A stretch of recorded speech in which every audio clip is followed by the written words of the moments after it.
Happy Wednesday. I am going to attempt to talk louder, because I know some people said that they had a hard time hearing me in the last one, but, anywho, there was so much this week, not in a bad way, not in an overwhelming way, but to take in, a lot of, I think, really cool stuff. And I'm going to kind of start with the brain and learning.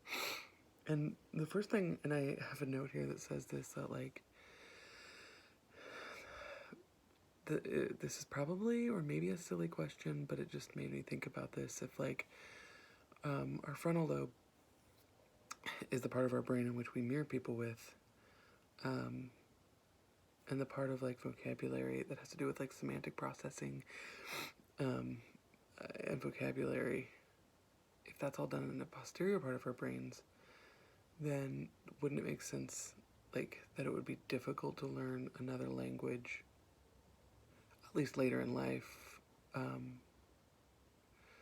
like from another person or from mimicking them? So like, specifically what I'm talking about is like when you're in class and I mean, this is a really basic idea, but like if you're a 30-year-old woman and a professor says, repeat after me, je m'appelle, like whatever, that if that part of your brain isn't the front, like the mirroring part, the mimicking part, isn't what's working to learn that, the processing of it, are you actually like understanding it? Like, does that make sense? I don't know if anybody wants to kind of elaborate on that or has any other input.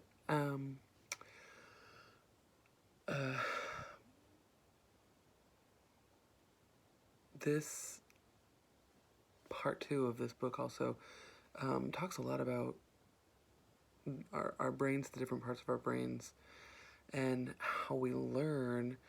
And I know that a lot of the learning, the like reading, language, math, and all of that, it's supposed to be based on like basic education, basic learning, like what we start out with essentially. But it kind of made me start to think about like what parts of our brains work for like high school level, college level mathematics. And I think as I kept reading, the book kind of like explained that a little bit more. Like one, they started out talking about the like left brain and right brain, and how I think it was left brain, or is it boy versus girl brain? That basic arithmetic is easier for left brain people, but complex math like the algebras are easier for the right brained people, because it requires like a process. But then of course our book also goes on to say that that's not always like, it's not always that easy. So for instance, like I would say I was probably a right brain person. Like I learned visually. This is all based on like the base, or like the, I guess, old school thoughts on left brain and right brain. So I'm like boy brain. But they talk about, they did all these studies to figure out that like visual imagery is actually like more left brain based than right brain. So I guess that would put me back on the left brain side. But then they went on to say that other things that were standard or typically right brained actually ended up being left brained and so forth. I do think that it's really interesting that they're diving more into how right and left brain don't matter as much. Because I think there's something that like, it's like this idea of predestiny. If you're a girl or you're left brain focused or whatever, then you don't have a chance to do like right brained activities. And I know that that's an oversimplification, but I think that's also like what they're trying to fight, is this concept that like, I mean, because I feel like that would just make you give up, if someone's like, well, this is a really right brain focused concept, then you're like, oh, well, I'm left brain, so I don't even really want to try. So I think it's cool and probably important that they start to say like that doesn't really actually matter, as much. Like, maybe you have like a stronger pull towards a right brain or left brain, but and I'm also like not gonna get as much into this because I think I'm gonna write about it this week. But I did really enjoy the like part about education, specifically when they said like they studied like American children and Japanese children, and American children were more like memory based in their learning, whereas Japanese children like thought about it and they actually like processed the information, which I know is like kind of a ideal learning trait. I mean, I think even at the beginning of your graduate degree, we talk about that, like wanting to teach you how to actually like think about what you're learning, and because you keep it longer than just memorizing it, and then the next day you're like, oh, thank God I got an A on that test. That had also nothing to do with the right or left side of the brain, which is mostly what I'm talking about in this video today. So like, I did the neuroscience of personality in that book. I read through it and kind of determined which ones I thought I was like stronger in. And I think that like our book, The Brain and Learning, was saying, is it was evident that I'm not just like right-brained or left-brained. I had more right-brained things that felt stronger than left-brained, but not a lot. Like I said, my strongest left-brain cognitive skills were like chief judge, imaginative, mimic, and precise speaker. And my strong right-brained cognitive skills were like process manager, flowing artist, intuitive listener, and abstract impressionist.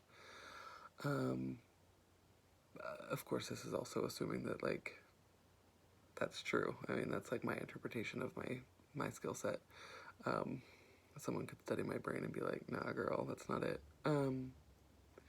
But I mean, I think even if that wasn't 100% true, it showed that like I do have like left and right sides of my brain that are both like functioning, at least enough for me to like recognize it. I myself am not enough of a study to be able to really say that right and left brain don't matter, but I did think it was interesting. I'm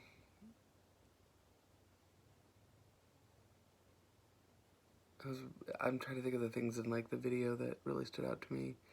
I mean, he talks a lot about the skill sets, and which I found really interesting. But I was really into, I mean, this kind of goes back to the education thing, but I was really into, at one point he talks about watching students' brains when they were looking out the window, they had more activity, like some students did, than when they weren't looking out the window. And he even says that it shows how important that like the window is to some students.